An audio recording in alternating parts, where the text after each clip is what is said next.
আমি বোঝাইব কেমনে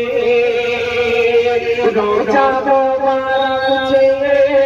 নবীকে সালাম দিয়ে রোজা মোবারক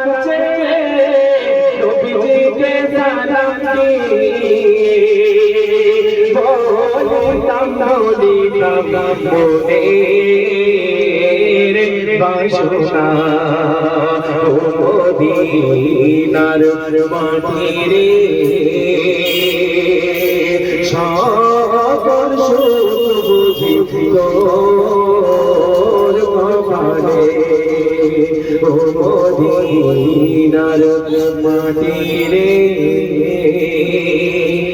সকল সুখ বুঝি তোর